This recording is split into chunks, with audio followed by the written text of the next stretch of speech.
So this is Weight of the Nation Part 2 choices.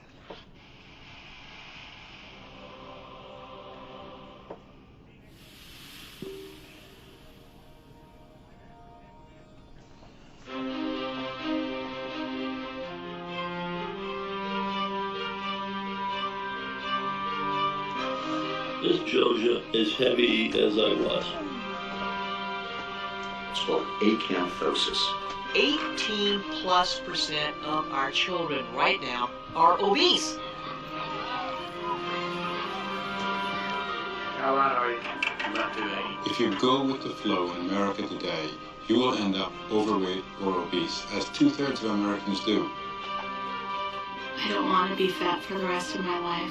I've got diabetes, Sleep apnea. high blood pressure. I get dizzy when I get up. Everything's hurting now. You don't crave broccoli, and our generation has grown up craving a Big Mac. We have built a cheap food model, and that's the one we're dealing with right now. It's so hard to combat against what the TV's telling you about your kids. The kind of food that we eat is the kind that's most profitable.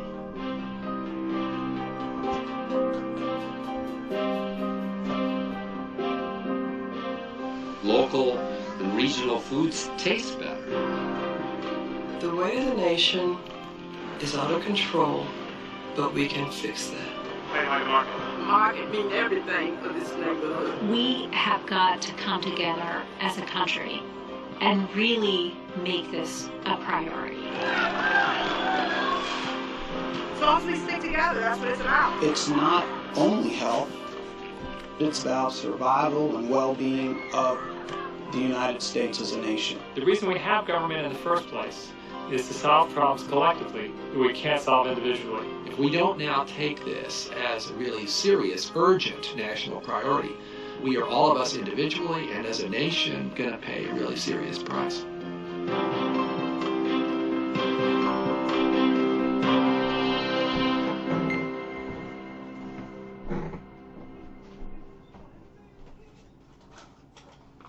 Hi. How are you? Good. How are you? Good. Sit.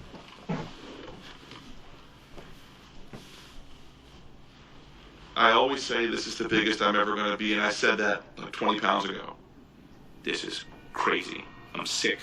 I'm tired. Sometimes when I walk upstairs, I feel like a bucket of bolts. How did I become what I am now? I can't seem to lose weight, no matter how hard I try. Where do I start? What can I do to change? What can I do? What can I do? I want to think that there's something better for me.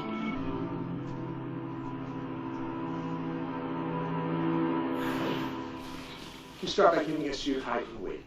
I'm 5'10" and 242 pounds. Why are you fat? I just love good food.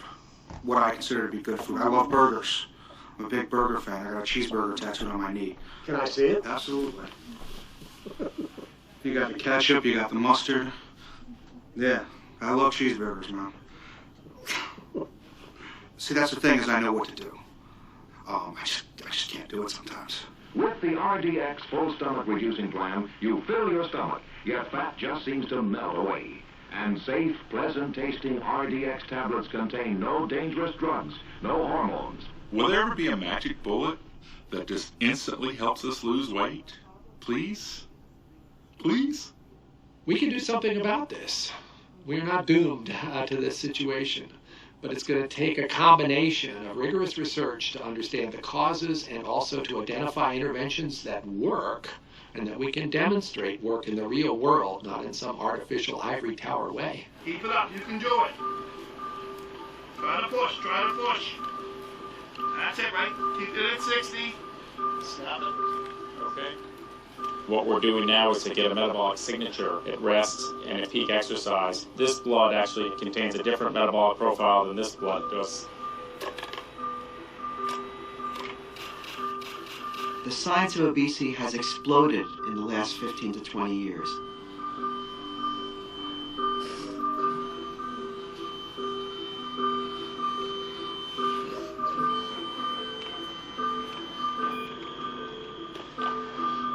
Sit inside, breathe normally. as we learn more and more about the basic science of what drives obesity, we can develop better therapies to treat and prevent obesity.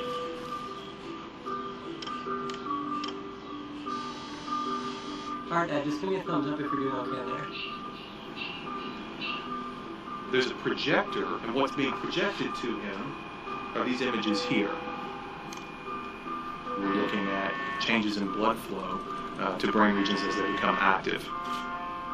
Was my brain more responsive to something that was more pleasurable than something that was neutral or not as pleasurable? That's absolutely the case. In fact, that's what this image shows.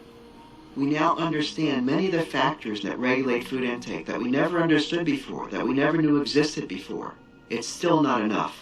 You can talk about obesity prevention here. If you can sustain somebody at a lower weight early, that you'll prevent it. But once you get here, yeah, it's over with. It's over with.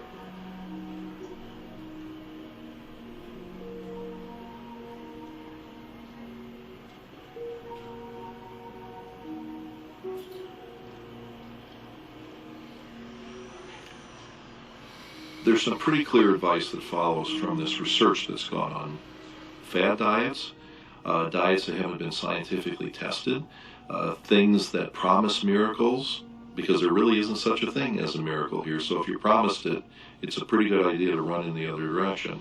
But people want to hear that quick fix. People don't want to hear eat more fruits and vegetables, lean food, and less fried food. Nobody wants to hear it. It's like a boring story. No action. It's not a thriller.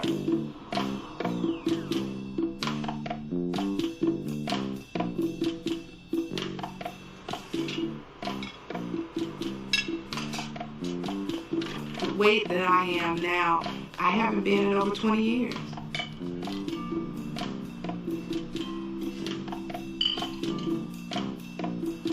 Anybody that sees me, you look so good. What are you doing? What are you doing? And as soon as I tell them, they tune me out.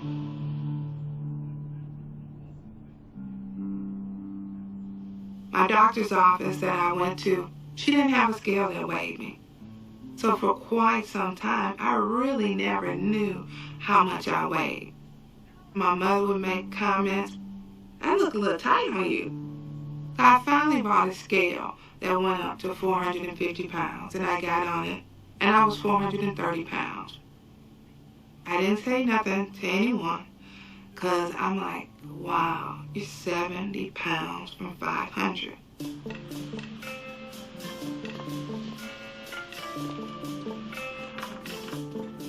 Hi there. How are you? All right. Hi, Yolanda. Hi, Dr. Klein. Now you've been with us for a year and a half. Uh-huh. And you have lost about 20% of your body weight, going from 409 to 328 pounds over the last year and a half, which is quite remarkable. And today was 324. 324, so even more today. Yeah. So you broke the 20% mark. How have you been able to do it? The biggest part of it has been the lifestyle change on eating, learning how to create new habits and better alternatives. You achieved that very, very successfully. Yolanda achieved successful weight loss because she was able to incorporate the principles she learned in her weight management program into her daily life. But it requires a considerable amount of work and attention to detail.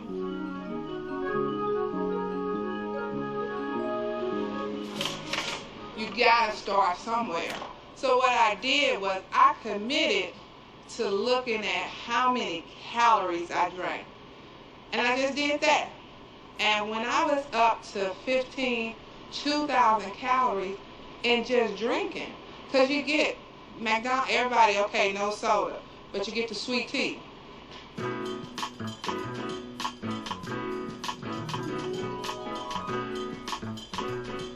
And before you knew it, you haven't eaten any food, but you've had your caloric intake for the day.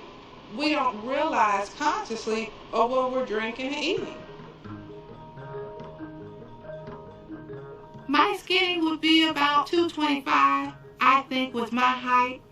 I think that would be great for me. I think I'll probably be maybe a 16 or 18. Probably 18 would be great. 16, you know, watch out. I might be on somebody's beach in a bikini.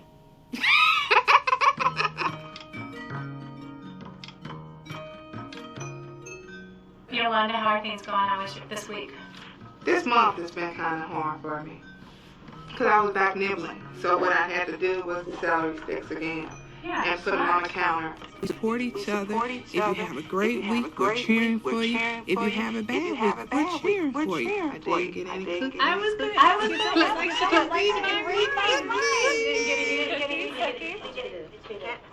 No, didn't get it. I have this thing with Kit Kats. 4 bars is 210 calories. I break it in half, and I throw the half out the window. So now I'm just eating a 105-calorie snack. So I got my chocolate Big Son. I said, well, why you throw it away? Why you don't save it till later? I said, because I'll probably have an accident trying to reach for it to pick it back up and eat the other half.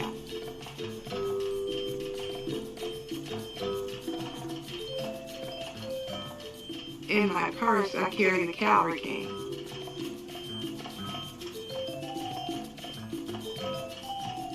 I look at what I'm eating before I eat it. I can account for those calories. Good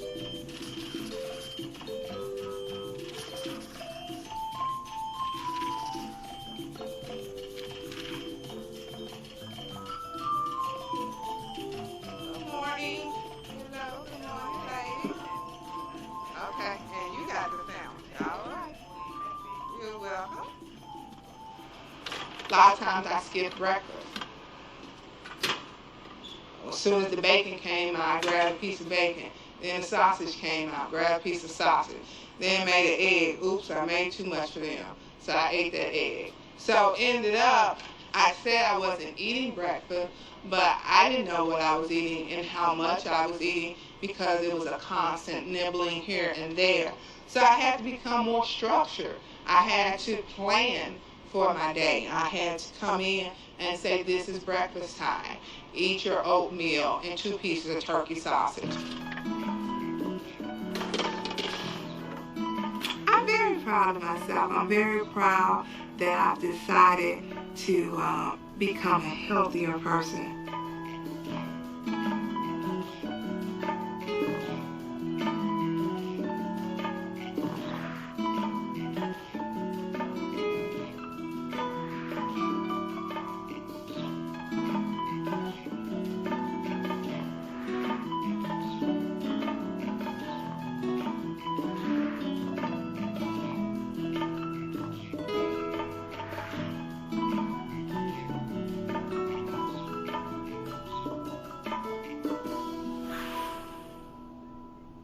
I've always been overweight.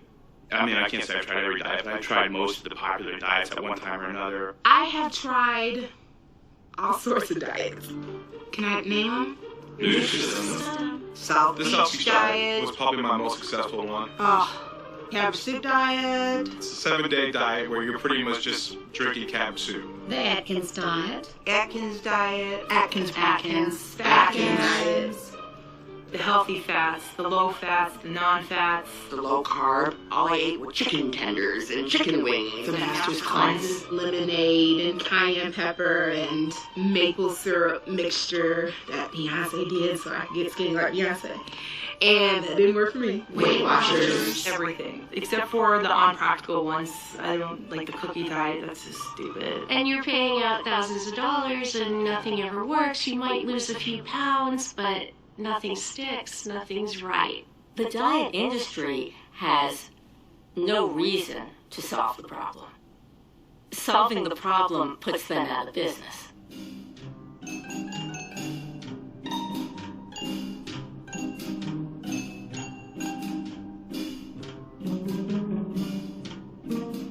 Almost all diets are just low-calorie plans masquerading as some secret. In order to lose weight and keep it off, people have to do an awful lot of hard work. They have to eat less and exercise more, they need to eat a balanced diet, and they need to be vigilant over a long period of time. No publishing company is going to publish a book that says just eat a little bit less and move a little more. You gotta have a hook or a gimmick. One of the myths that's out there is that if you eat a calorie of fat, it's different than a calorie of lettuce or a calorie of candy or a calorie of pumpkin pie. For all intents and purposes, a calorie is a calorie. There are only 3 macronutrients, and that's fats, carbohydrates, and protein. Diets are generally based on eliminating one of those 3 food groups. But if we just cut back on all of them and just ate less, that would work. The laws of physics, as we say, relate to the regulation of body weight. Energy in, energy out. If you are taking even slight excess of energy in versus what you're expending, you will gradually put on weight. One thing that the diet industry knows that we don't know, that it's a lot easier to lose weight than it is to keep weight off.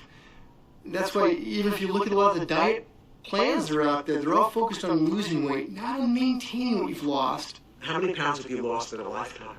Oh, mercy. Goodness gracious, do we have a calculator?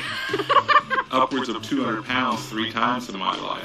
40, 45 pounds, 53 pounds. Of course, I'm a backsliding sinner, so after about a year, I was ballooning back up. But now I don't gain that back. I've gained all that 45 back. I would lose 20 pounds, gain back 40. I'm definitely a yo-yo dieter. I'd say probably close to 300 pounds. I can regain it literally almost within a weekend sometimes, 10 pounds, where another person could have the same food and wouldn't have an issue at all. It definitely feels like my body has a set point that it's fighting me to keep.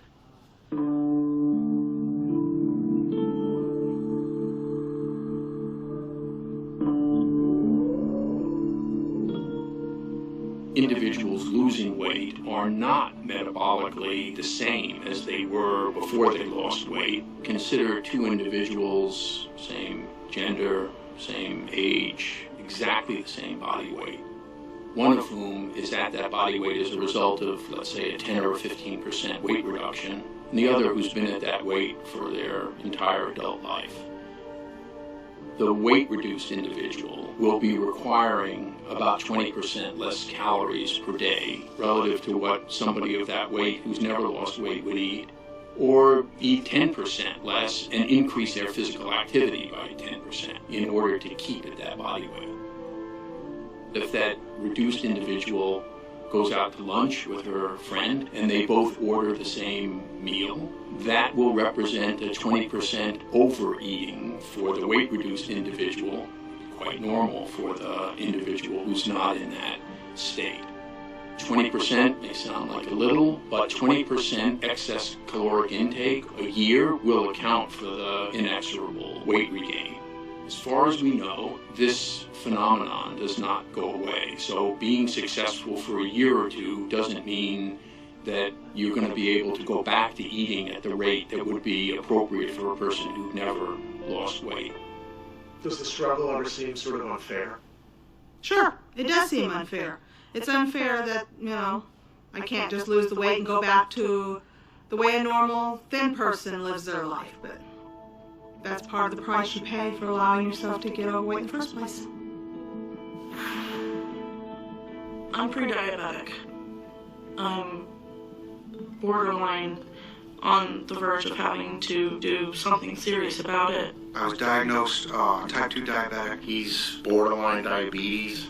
I'm borderline diabetic. I've been told I'm borderline diabetic or possibly hypoglycemic. I've got diabetes. I've got high blood pressure. I'm on cholesterol medicine. I'm on medications for all those because of my diabetes. I may be pre-diabetic. And what do I need to do to prevent it?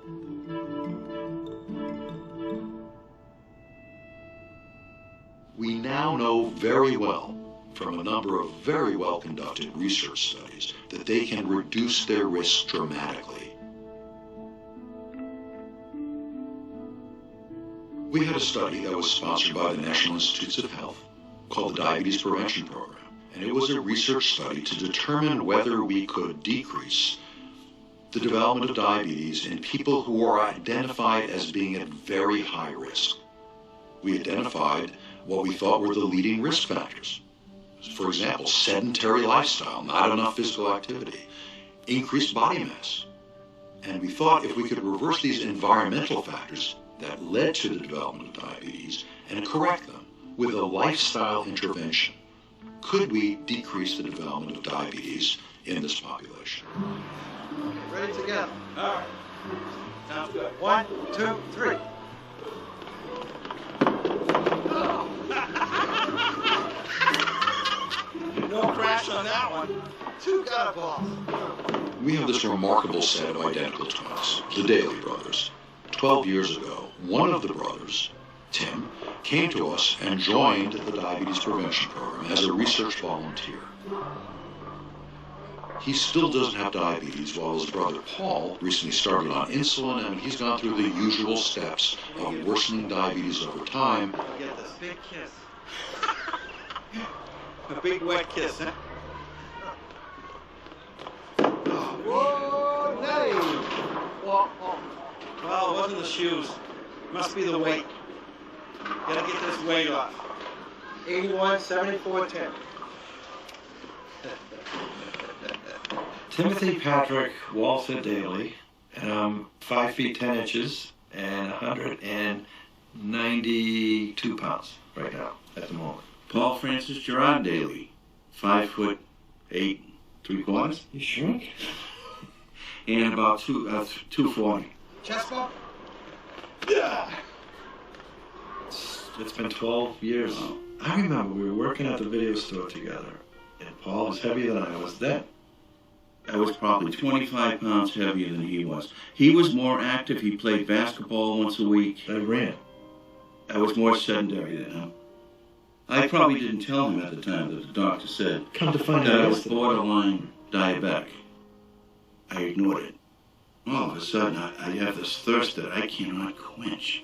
Drinking. So I had to go see the doctor. And then it was, yes, you're a diabetic. I'm going to put you on medication. And that's when it kind of hits you in the gut, because then you realize how your life is going to change. The risk that one twin will get diabetes if the other twin has it is actually 95%. I was at my sister-in-law's house, and a friend of hers had a brochure about this diabetes prevention study. They do all the tests, the blood work and everything. Your blood sugar's high, you're at risk.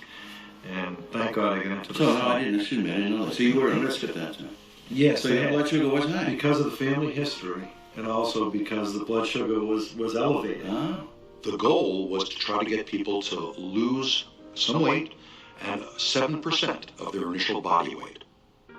When I went into the study, I was a little over 200 pounds, losing 7%, which for me was 14 pounds. You know, no disrespect, but whoop-de-doo. And it was work. I'll be honest with you, it was work. I can't say whoop-de-doo, but it was work. In addition, we wanted them to increase their activity levels. And what we wanted them to do was increase it to at least 150 minutes more per week than they were doing currently. Which, if you think about it, that's not much at all. So within 6 months, I dropped the 7%. There's my numbers. My numbers were ideal. Yeah, they were fine. What we found in the first phase of the study, which went on for about an average of 3 years, was that we could decrease the development of diabetes with this lifestyle intervention by 58%. With identical twins, you can separate out environmental factors from genetic factors. What Tim Daly has done is he's taken the weight and the activity level out of the equation. I mean, how much more proof can you have of someone that has the same genes as you that has diabetes? And really the only difference is the weight. Hey, Dr. Good Dailies, how are you? Good, how are you, sir? Nice to see you both. Thank you. Excellent, thanks. Good to see you. Yeah. I'm not sure about that. I'm a work in progress still, Doctor. Look at the two of you.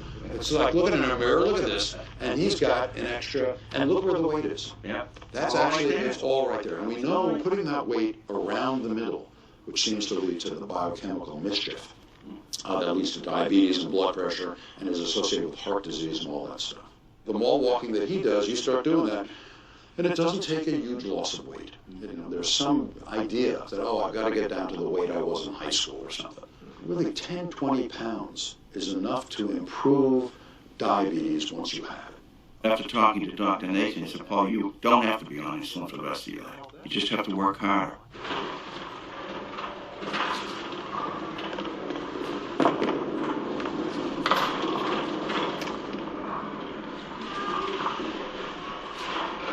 The old muscles aren't what they used to be, Tim. They get cold. Yeah.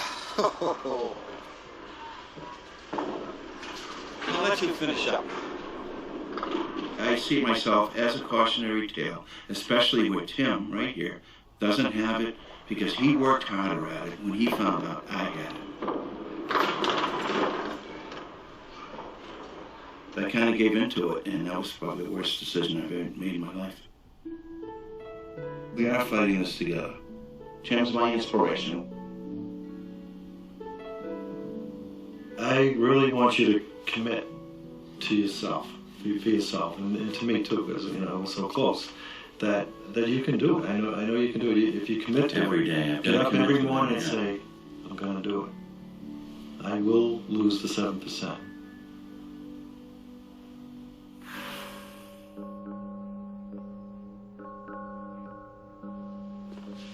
Hey, Vivian. Hello. How are you? I'm good. How are you? Good. My name is Vivia. I am 27 years old. I am 5'5" in height, and I weigh 341 pounds. In the 5th grade, which was the same time that my father had passed away at the age of 53, and I was 10 years old, I used to get poked in the back with pencils because they wanted to see if I was going to pop. Whenever there was a big boy in school, they would try to match me with him. Like, you like Big Reggie. Yeah, Vivian and Big Reggie, they go together. It's like, why I gotta like Big Reggie? Because he's big? I do not have a sexually active life. I've been told, numerous times, there's guys that like big girls. I don't want a guy that likes a big girl. I just want a guy that likes me. I don't want a chubby chaser. My relationship with food has very different dimensions. Food can be my best friend. Food can be my boyfriend at the moment. Food can be a vacation to the beach when I can't afford to go.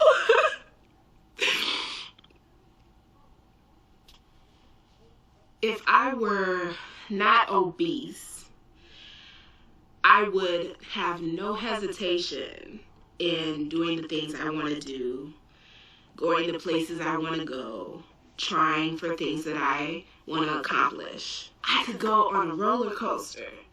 I would skydive if I wasn't obese. I would be able to roller skate. I would probably pursue dating if I were not obese. And I would have a little Vivia. I want her to be Vivia the second. I shouldn't deprive the world of that. They need another me. When it comes to fighting obesity, what's the best single thing that I can do for me and my family?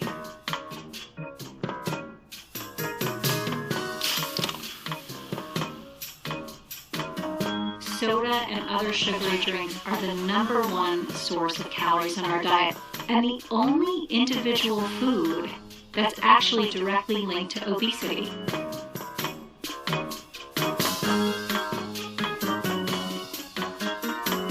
These drinks are making us fat.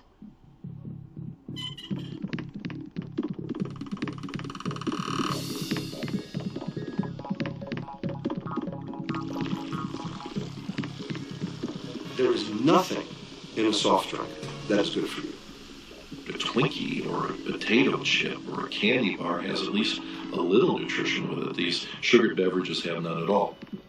sugar teas, energy drinks, sports drinks, flavored waters even, but they're completely empty calories.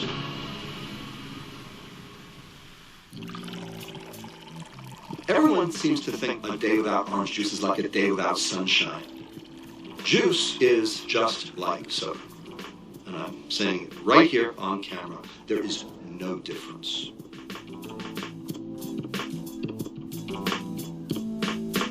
When you take fruit and you squeeze it, you throw the fiber in the garbage. That was the good part of the fruit. The juice is nature's way of getting you to eat your fiber. The body doesn't seem to recognize calories very well when they get delivered in liquids. Our thirst mechanism is independent of our hunger mechanism. When we drink these calories, it doesn't fill us. We don't compensate by cutting our food intake. In the war on obesity, they're not the only problem, but it's a darn good place to start. Priscilla, what's the craziest way you ever tried to lose weight? Oh, I think everybody knows this. It's a 3-day diet. Toast with 1 tablespoon of peanut butter, 8 ounces of grapefruit juice, a half a can of tuna, 5 saltine crackers, a half a cup of green beans, 3 ounces of meat, any style, it doesn't say, a small apple, and 1 cup of ice cream, okay? And if you do this 3 days, you will lose 5 pounds, okay? I think any time that you go on a restricted diet or you do anything that's extreme, it's going to come back and bite you.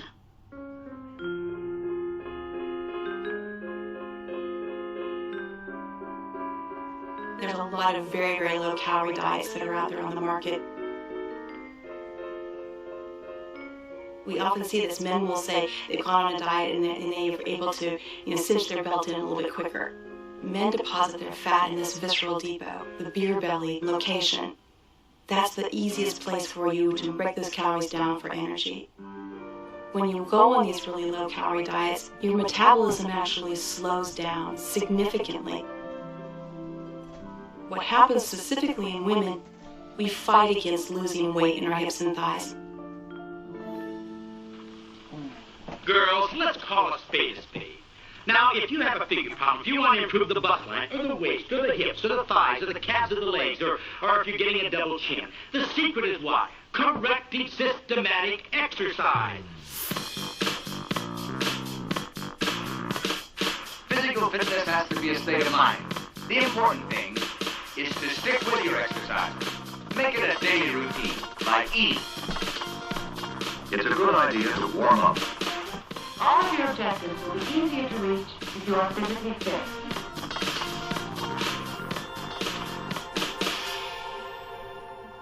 I don't know if there are any myths about exercise and weight loss, but there are certain realities that are unavoidable.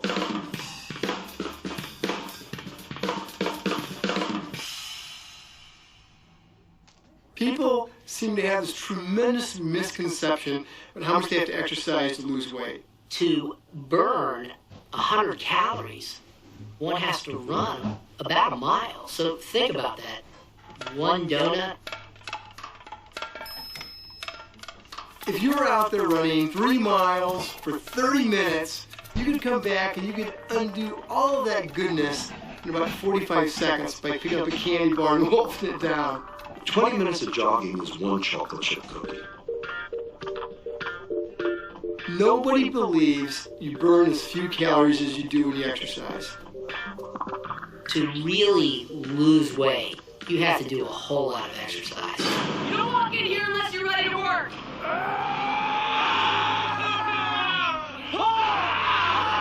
No, Rudy, it's never going to stop until you die. Want to hear you? I cringe when I see The Biggest Loser.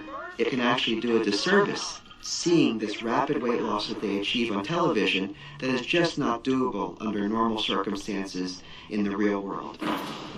They focus on physical activity and exercise as the major therapeutic approach for treating obese patients, and we know that that's just not correct. When you're overweight, it's a lot easier to lose weight by reducing what you're eating than it is by increasing physical activity substantially. It's a heck of a lot more simple to modify portion size, to modify our intake, if you will.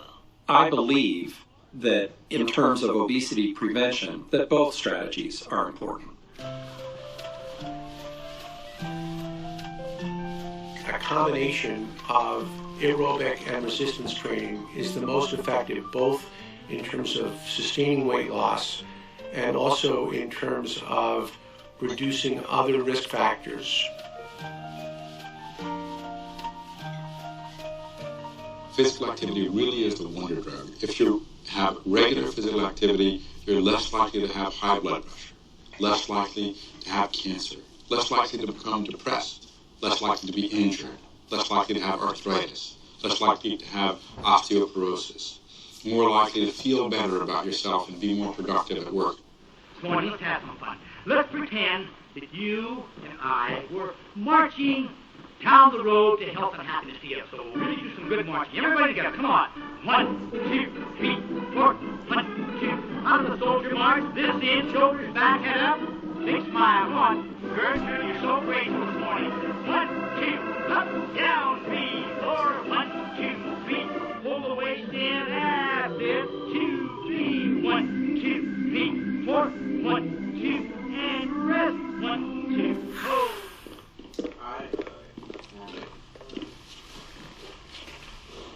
Bill, tell me right now, why are you obese?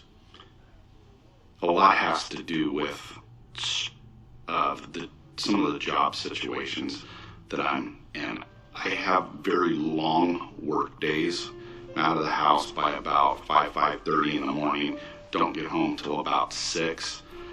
And so I've had a struggle motivating myself to get up early and exercise. I'm out with clients for lunch and don't typically make the better choices that I should be making. We have a lot of mandatory overtime. You do get, your 2 15-minute breaks a day, and you get a half an hour for lunch. You still have to get to the restroom. You still have to get your water filled up, all those things. And so many of us have our desk drawers just filled with snack food. When I'm sitting at my desk and I'm either frustrated, with what I'm working on, or I want to get up and do something else, but I have to sit there, that my emotions can lead me to eat, to snack. Something else to do with your hands.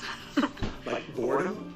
Right, maybe that too. Mm-hmm. What can I do about it?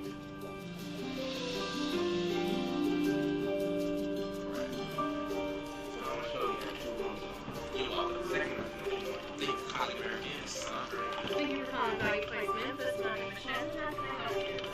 That's usually Sunday through Thursdays. You're saying Friday and Saturday as well.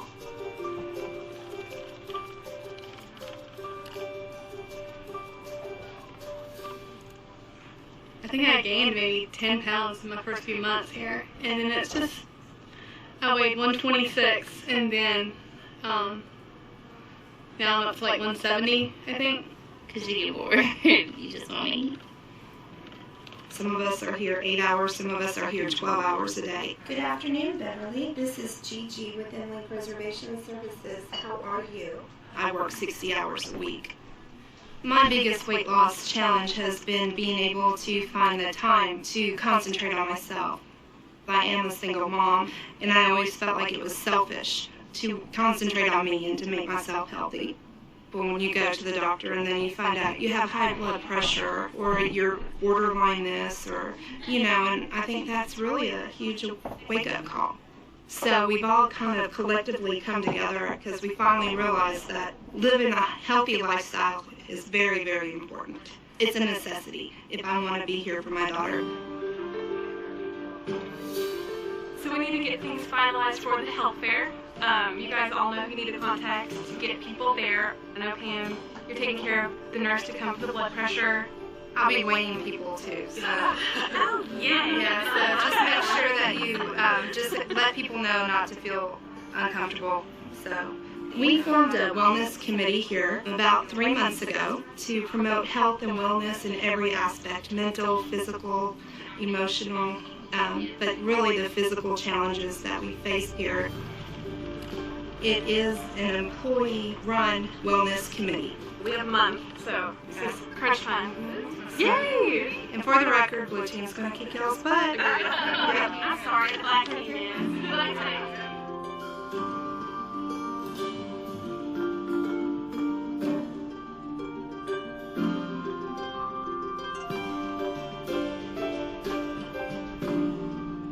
For lunch, we would typically get fast food, especially delivered, pizza, Chinese. We had a healthy lunch challenge, which Gigi's really helped promote. So making healthy lunch options, they can mark that off on their list if they chose Subway or home-cooked meal instead of McDonald's or any other fast food restaurants.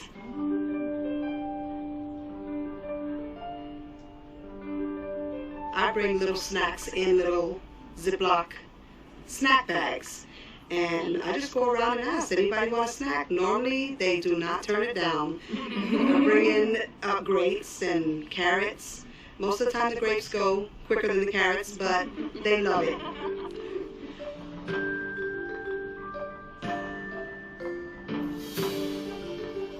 I'm in charge of the bulletin board, so I'm the keeper of the stars when everybody tries their fruits and vegetables of the month, and we just encourage each other.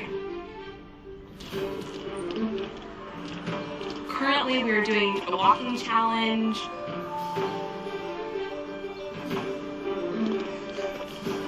At lunch, we go out and we walk about 2 miles. People now, instead of going and grabbing a soda for their 15-minute break, they're walking around the building. Weighing in at 400 pounds at 40 years old was just, I didn't know how I got there. I don't want to live like this anymore. I started off at 400 pounds 3 months ago, and I'm almost at a 50-pound loss.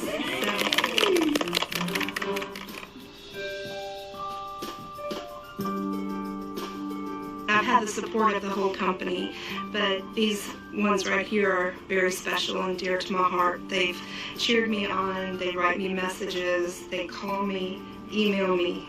I really couldn't have done it without their support, and I love every one of you guys. We love you. Thank you.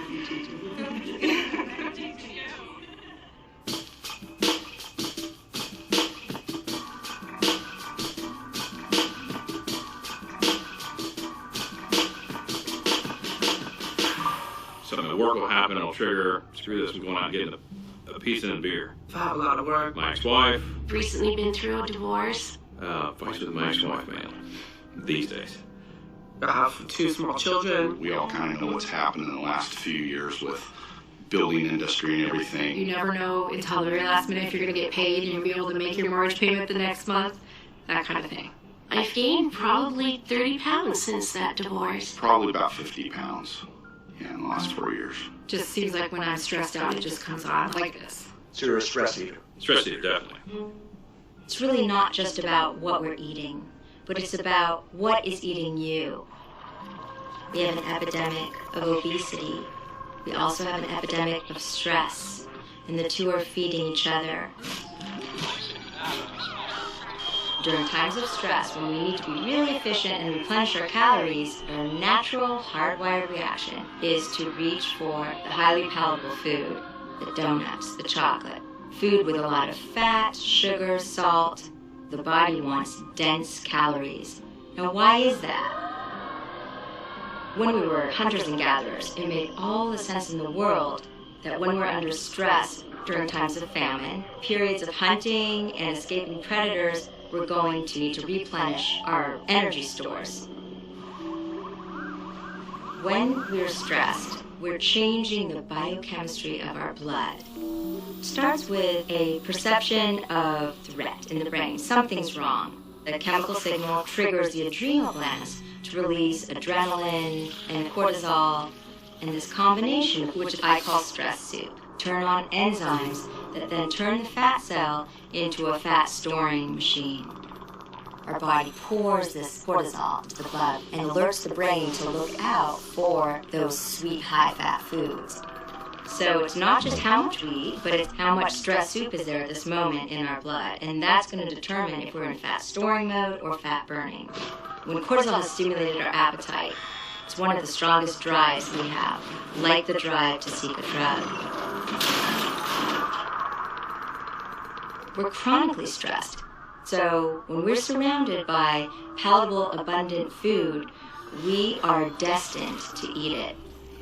What we need to do is take some control back. Today, we're going to work with chocolate. Is that okay? Okay. So, We have to. we have to. Okay. We've got brownies. Here we go. So everyone has their plates. And as we usually do, we're going to start by moving into a place of mindfulness, letting go of any place in your body that feels a little tense at the moment. One of the strategies that we teach is to do a mini meditation throughout the day and check in with their bodies. And we especially want people to do that right before a meal. Take one of the pieces, bringing this up to your nose, noticing any feelings or thoughts you're having from the smell of this. They become in tune with their body and their body's needs, and then they can eat based on caloric need, not emotional need. How was that? What did you notice? I was thinking I want ice cream. So that helps because it wasn't ice cream. So I was like, this is not ice cream. I want ice cream, so I don't need to eat. So I stopped after you said it's up to you to choose to eat or not. The smell is so good. You know, when I first smelled it, like, oh, I have to have a bite. And then I had a bite, and then smelling it again, I was like, oh, that's what I really like. You know, do I really need another bite? And that satisfied it for me. Doesn't always do that. Sometimes, like, I eat too fast, and I look and I'm like, who ate my food? And you don't even realize that you ate your food. You weren't mindful about it, and this totally helps with that.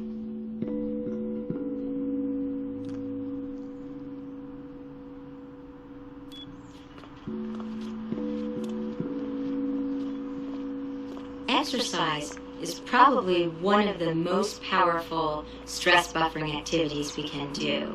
It affects how we think and feel and the level of opioids in the brain.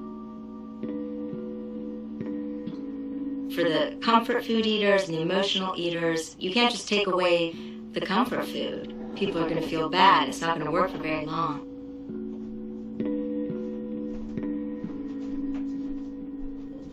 Exercise can actually keep our brain at that same level of opioids that we need, so we don't need to turn to food. I think something that's pretty interesting here. It's a reminder to me of how much weight I actually have lost. It may be heavier than it looks. It weighs 48 pounds. And now I'm actually down 60 pounds. I keep it where I can see it almost every day. When I drop it, it's heavy.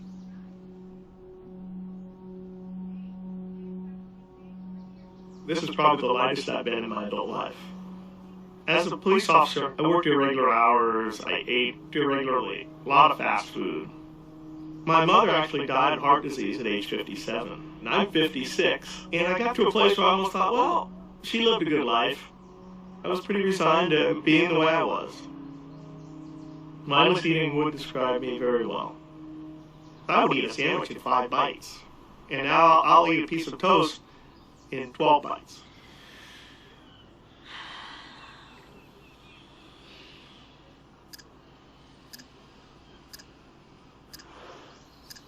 Mindfulness is about being aware.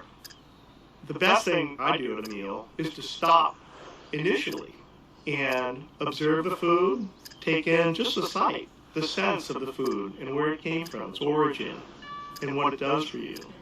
Yes. God, doesn't it ever? You actually examine your food and you like smell it and you look at it. It's a way to eat with all your senses. As of today, I've lost 12 pounds. Diet equals restriction, whereas mindfulness equals paying attention.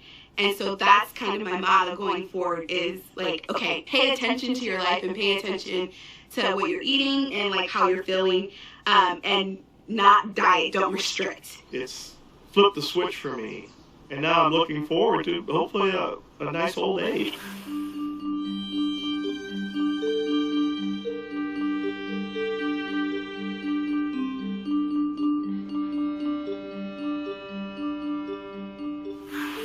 I'm 5'5" and I weigh 415 pounds. Approximately like 500 pounds? I'm 6 feet and I weigh approximately 627. I've been having pain on my knees, my elbows, my hands. Everything's hurting now. I hope one day I could change everything and I could live a 27-year-old life. How am I going to be thinking about marriage? How am I going to be thinking about having kids? I have a family of 5, and you know that we do not have a family photo. We just don't.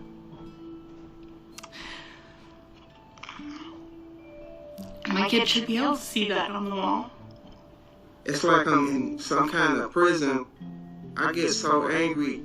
I can't do stuff as simple as putting on a sock. What was the low point for you? I sat down on a toilet seat and it broke. I just couldn't believe I got to the point where I was so obese that I broke a toilet seat. I need to find something that works for me. Because it's you know, I might see somebody that lose weight and I try what they tried and it just doesn't work for me.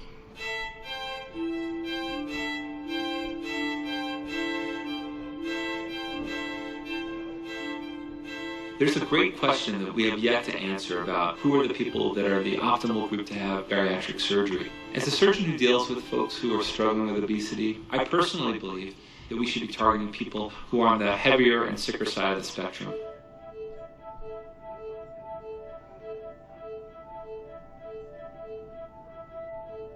You know, some people make judgments about people who decide they're going to have obesity surgery. They think that they're maybe weak or don't have strong character, that they cop out, that they need to do an operation instead of doing the hard work of diet and exercise.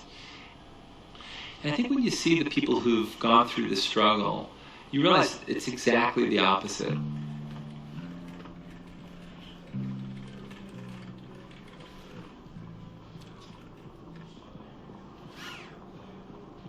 Please rise for the scan session.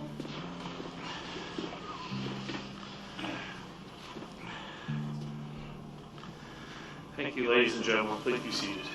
Mr. Prosecutor, you want to bring your witness back to stand, please? Just walking upstairs to get to my job is a very painful experience. My knees are stressed to the max. I first met Daryl almost 8 months ago. He was really struggling with the effects of obesity. Horrible diabetes that needed more and more medication to control, high blood pressure. He thought the weight was going to kill him. If I set my mind to it, I can do almost anything. Why can't I solve this problem? It's not a question of willpower. It's not a question of brain power. I didn't get through law school because I couldn't study. Any of the things that I've done as a judge, I've been very successful and enjoyed my career. But I can't solve this problem. Cannot. So this is the tool I'm going to get to help me do that. Winnie has to get up really early, give up her beauty sleep, because we have to be there at 5:30. The doctor has said that they want last will and testament, and I know that you're concerned about whether you're in it or not. You're not. I'm 63. Life expectancy at this weight is less than 10 years. I don't want that to be the case. Yeah, you're back to the big guy. You're back to the big guy. I've got a young wife, young kids. I got lots of things to do in life. Just a little bit nervous about this. I'll be here for my husband, no matter what, and, you know. I guess I have to forfeit my country burger card, don't I? Farther we go, the slower we have to go because my legs don't handle it, okay? So I'm not sure how far the walk is.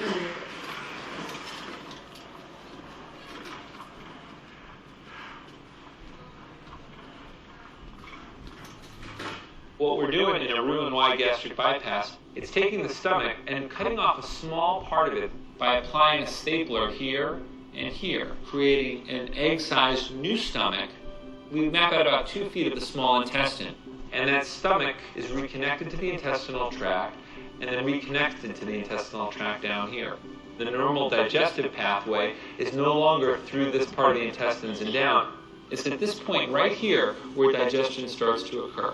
For about 2 or 3 feet, food that passes from that new stomach pouch in through that tunnel of small intestine is not being digested. The operation works 3 ways. 1, by restricting the amount of food you can eat. 2, because while food is traveling in here, it's probably not being well absorbed. And 3, because the food is skipping this whole segment of stomach. And this part of the stomach is really important in stimulating your brain to be hungry. And hold for a sec right there. Make sure the arms aren't going anywhere. Legs are good. I'll let go of this. I don't want to hold the bowels tonight. The risk of death is about 1 in 300. That risk of 0.3% is something we talk with our patients about. And we try to get them to understand that 0.3% means that somebody is having a really bad outcome after surgery. And it might be you.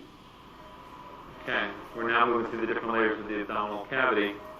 The pink stuff is muscle. There'll be another layer behind it now. There you go. And then you see that we're in the abdominal cavity. Beautiful. Hold what you got right there for a second. This operation is easy if you're not heavy. Fortunately, we don't do it on people who aren't heavy. I'm going to ask for a blue load stapler next. So this is a stapler that we're laying on. We're creating the bottom part of a gastric pouch. That would certainly give you an egg-sized pouch. What do you think about that? Yeah? I'm going to take it then. All right, stapler up. And that's his new stomach for life. Crazy, right? This was his old stomach. Right, that's the size of a large melon. And this is now the size of an egg. Yeah. Okay, close her down.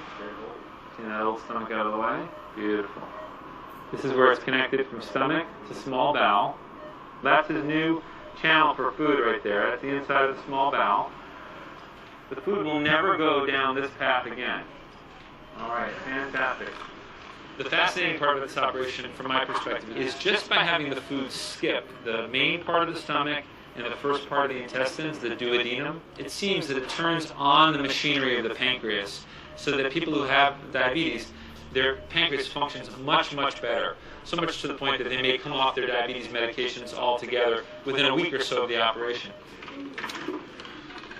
Oh my God. How are we doing?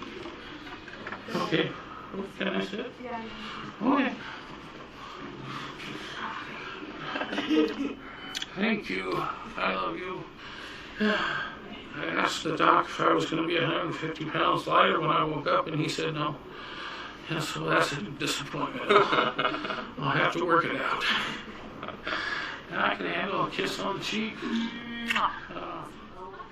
If your documentary showed me coming out and talking to everybody 4 hours after the operation, everything was cool and copacetic, and none of the rest of it got mentioned, be like, oh, that's quite how it happened. I think I was prepared for the possibility of complications. Now, I didn't know all the bad things that could happen would happen. Something ruptured in the intestine or the stomach or something, and there was leakage into the body cavity. And then they had some really adverse reactions to the morphine. I developed something they call a fistula. It was a leakage from the old stomach, the bypass stomach, into the wound. 2 kidney stones, a blockage, serious kidney infection that became a blood infection. The surgery to remove the kidney stones. 6 or 7 surgical procedures of varying seriousness. Spent a lot of time in the hospital, a total of probably close to 30 days.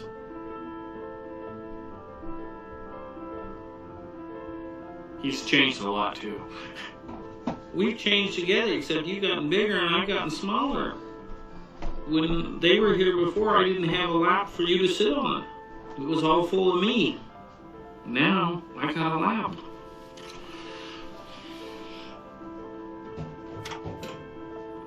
When I entered surgery, I weighed 425 pounds. Today, I weigh 316 pounds. So the total loss in 5.5 months is 109 pounds. Hey, nice shot. I'll get up there.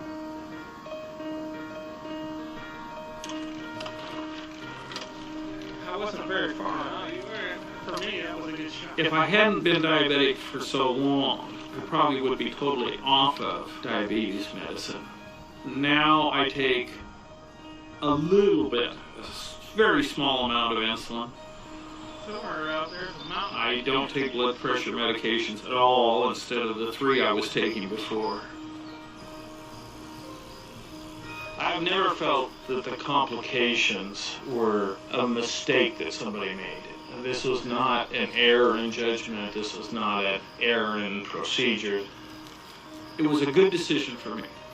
6 months of discomfort is a small price to pay to have years of life and enjoyment.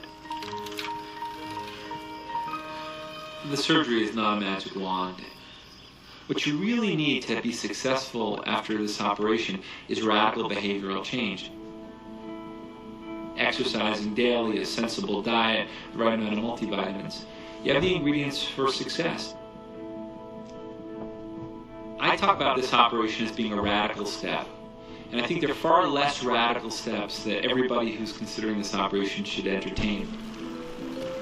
Lots of people are able to keep off the weight with behavioral changes. It's hard for them, but it's doable.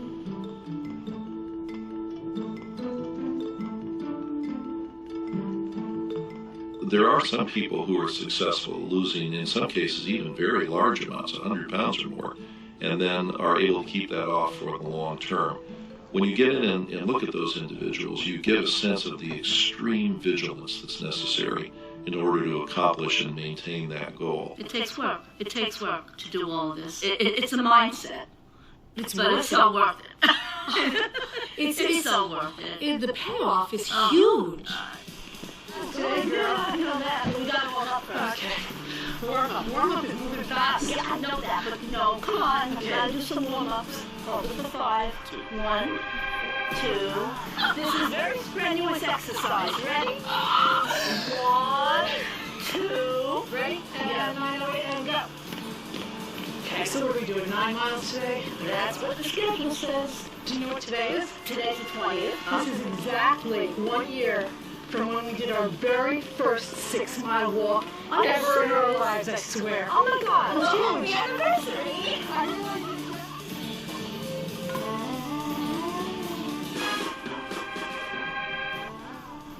It's scary to think of it, that I was at a certain weight. I never pictured myself looking like this. It's scary from where I started to where I am, because my whole life has changed. My daughter, she's gonna kill me for this. Okay, sorry, honey. My daughter weighs 106 pounds. I've literally lost my daughter. I've literally lost a person. Do you think you and I could both fit in this? Look at this. It is amazing. Really? Yeah, it is. It's totally amazing.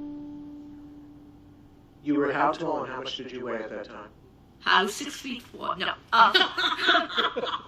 I know you're still the same height. You see, this is the hard stuff. Saying the number. It's very difficult. I'm 4'10". And when I weighed in at the doctor, I was 215 pounds. And that is a scary number. I never thought I was that weight. I'm 5'3", and I was morbidly obese. Oh my God, well, I don't even know what I was saying there, but it was just all a cover. Like, here I am having a good time, woohoo! You know, and fat people have had their videos taken. This is very painful for me. It's also inspirational because I've transformed my life, and I'm gonna do what it takes not to go back there.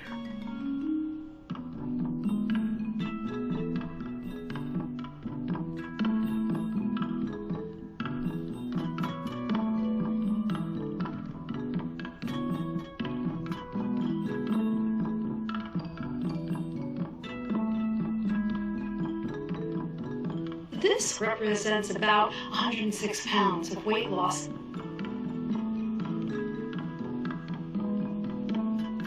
It just gives me a very objective, non-judgmental, literally screenshot of where I've been, and it also keeps me focused.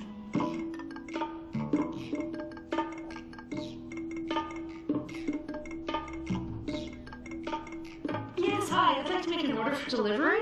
The chicken shish kebab, how is that made? It's just grilled, no sauce, right? Instead of the rice, can you just put extra salad? Grilled, steamed, baked, those are keywords. My calories are so little, I try to maximize as much as I can. And the way to maximize it, for me, is with vegetables and salad. Sauce on the side, always on the side. It's a budget, you know? It's like, what am I going to spend my budget on?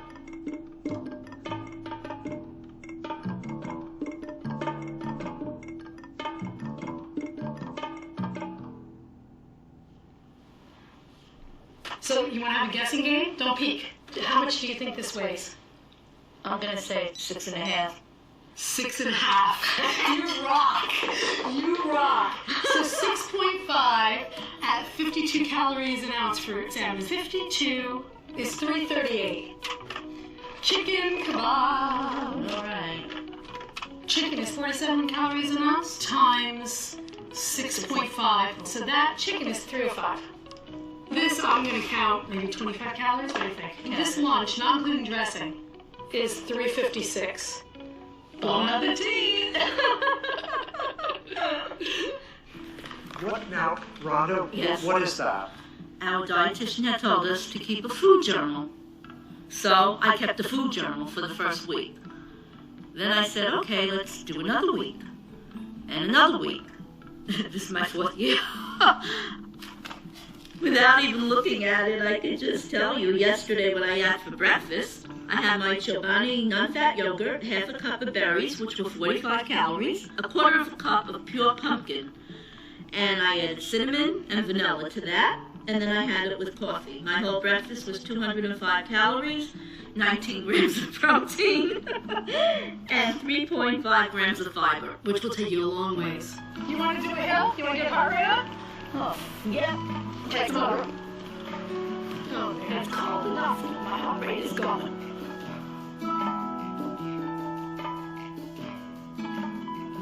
Two years ago, I couldn't walk a block without huffing and puffing. I mean, I'm not exaggerating. I really couldn't. That's 110 steps. And now I do 15 to 20,000 steps every day. Now, I look for hills. This is easy now. You're going to lose weight by eating less. But once your weight is off, exercise is the #1 predictor of keeping weight off. Oh, look at the sun. It's like the Bahamas. On a bad day. At night, I will stand in front of my TV, and God's honest truth, I walk in place, and it could be up to 4,000 or 5,000 steps. And how do I know that? I wear a pedometer every single day, too. It's good to have a partner. You know, we're a team. We're a team. Oh, yes, we are. I don't like the word willpower. I don't use that word. What I use is something that's achievable. I will pick one small thing, and it could be as little as just drinking 8 glasses of water each day. You have to master that. And then once I master that, I then go on to the next little thing. And that could be something as little as eating breakfast every day. I make my goals very, very small. Yes. Small enough so they can be 100% achievable. Correct. I'm just an ordinary person who does a whole bunch of very, very tiny, ordinary things that together are extraordinary. Everyone has the power to lose weight and become healthier. Never give up. This is a lifelong process. You never know which attempt will allow you to achieve long-term success.